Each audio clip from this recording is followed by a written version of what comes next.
story called The Politician. All right, there is now a question about a sex tape that is allegedly a sex tape of John Edwards and Riel Hunter. Last week, Riel Hunter was granted a temporary restraining order to get that tape back. She says it is her property. Now, it was reported that you may get jail time if you don't give the tape back this Friday. Why aren't you giving the tape back? It's hers. Well, first of all, we were served the papers on Thursday, and then they tried to schedule a hearing on Monday when we were already gone. So I don't know the full answer. Why don't you give it back? Well, the grand jury who's investigating his finances, the campaign finances, has subpoenaed a copy of the tape, and I've been told I have a copy of the tape in a lockbox. I have no plans to ever use. If we would want to do something with this stupid tape, I would have sold it to him. Then give it back to her. I can't. The grand jury told. Would you have given it back to her if the grand jury hadn't subpoenaed it? I don't know the answer. That's hypothetical. I don't know the answer to that. Okay. In our relationship, go ahead.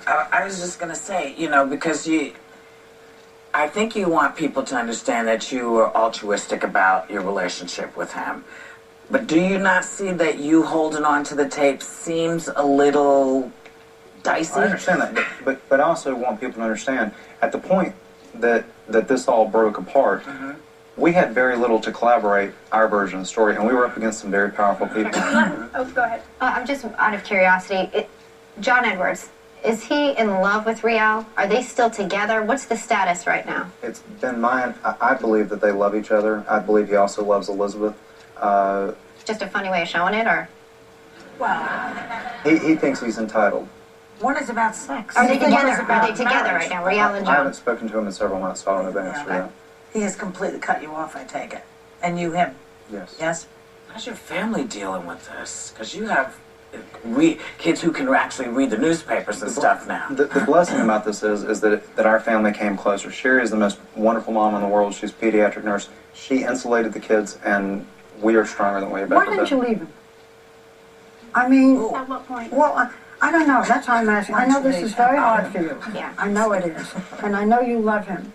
But was there a point where you said, I can't take this? Or even for the kids? Over the years when he was gone and devoted himself to John and Elizabeth Edwards, I felt lonely, but I felt like I still loved him. And I was so busy with our children. We had 2 with health problems, and we had a 3, 2, and newborn. So essentially they're very close. And I was so busy and wrapped up in my own world that I knew that I loved him, and I believed in him. This is very hard for you, and I want you to know we have compassion for you, for whatever it was. Do you have any compassion at all for Elizabeth and John? Because, the worst thing that could happen to somebody is to lose a child, and they lost their child weight. Right.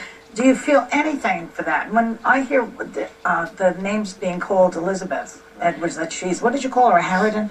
And no, I did, that's not my words. No, I would never call her that. It's this in the woman book. has been through, No, you were Elizabeth has been quoting the through book. so much. I was quoting. Game Change, I believe, the book is called. I didn't call her that. But when I hear that she was horrible and bitchy and everything else, I have a little feeling for her, too, because she lost a child. And I wonder if there's any feelings like that on your parts. Go ahead. The thing about it is we love John and Elizabeth Edwards now and always will. We're angry with them, but the truth of the matter is John and Elizabeth Edwards dragged us and a lot of other people who supported their campaign into this. Elizabeth, I think she would agree that just because somebody is dying does not give you carte blanche to treat people however you want. Small people like us have a right to stand Holding up on and to tell that their story sex as well. tape Well, makes yes, you look I know funny. it is quite a story. It is damaging. Holding on to that sex tape The makes whole you look story is, if it funny. went true, no one would believe it. Why Thank don't listeners, you give it for back? coming on. Thank you. As I said, It's been it's an not honor. easy for You've you. got it on your back. Let's That hope makes that, you this look book does some good for funny, you. funny, We'll be funny, right back. yeah, funny, funny. Why hold on to it?